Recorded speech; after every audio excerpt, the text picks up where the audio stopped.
Hello and welcome! I don't usually like to cover the latest and greatest in gaming news because I am slow to the punch and immediately become irrelevant after, but no matter when I start talking, there was a lot to happen during the Nintendo Direct that happened April 2nd, 2025. Let's flip through the notes. Mario Kart World was finally fully unveiled and looks like the greatest Mario Kart game I will ever play. Eventually, we'll get to that. There's so many characters that a lumpy milk horse made the cut, insane courses, and staying on the track is a suggestion now. Just like real life. In-console voice chat has been added. You can set it up like a video call or push your friends into the void. You can even screen share.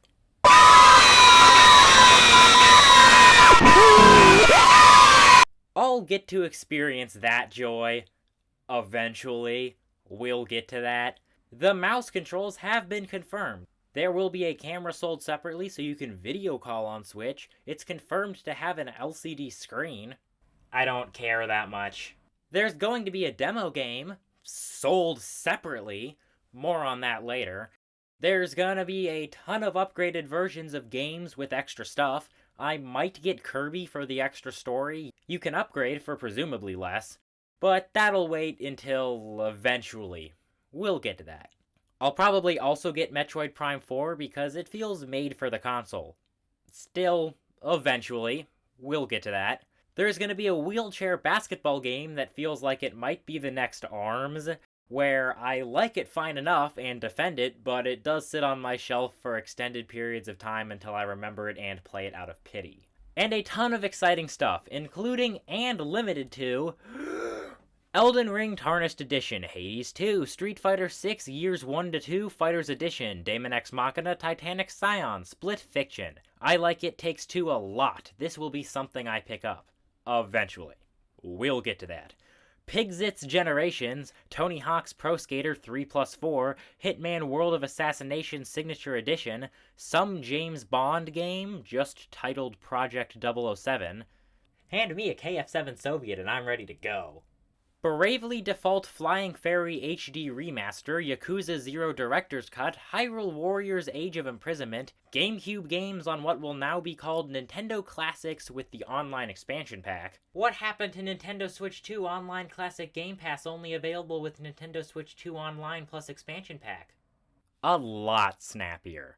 A GameCube controller made for Switch 2, the Smash Bros. People get their way.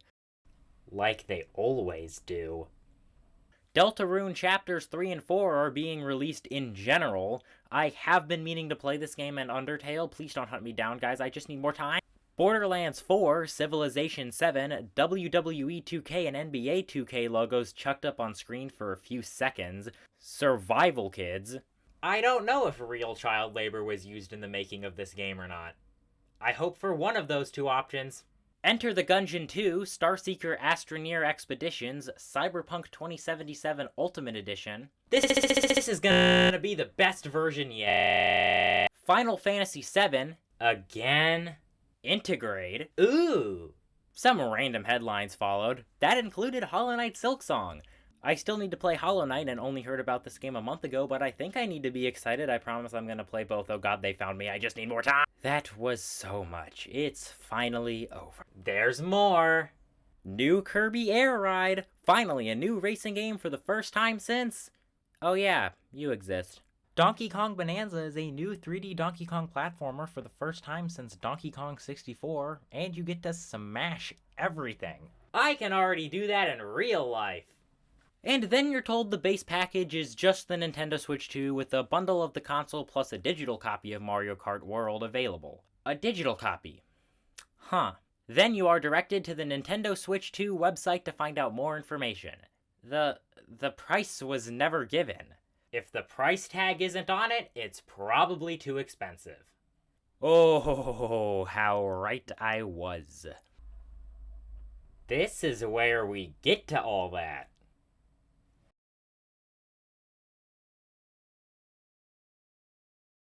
Now, a $450 console in 2025 with the amount of power this console will have for a hybrid isn't bad.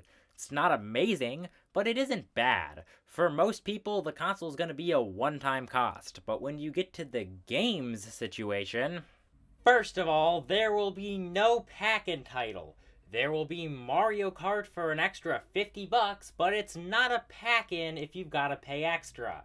Second of all, they did make a game capable of being a pack-in, but it's being charged for as a separate game. Nintendo Switch 2 Tour is a lot more than a demo, but a lot less than a real game. It shows off the console's capabilities and shows you what you spent your money on. That is the definition of a pack-in, yet it is being sold separately. Speaking of things that aren't right, Nintendo will be charging $80 for digital games and $90 for physical games. That is not a misspeak. That is not a widespread rumor. I wish that was the worst typo in all of video game history. But no, they are charging almost $100 for a physical game. For more than a decade, the standard for AAA games has been $60. I was a little annoyed when it started raising to $70. I was a little mad when Nintendo, the company that's supposed to not give in to industry standards, started having a lot of microtransactions in their mobile games, and started pushing a light, but still definitely their digital initiative. But this price hike is unacceptable.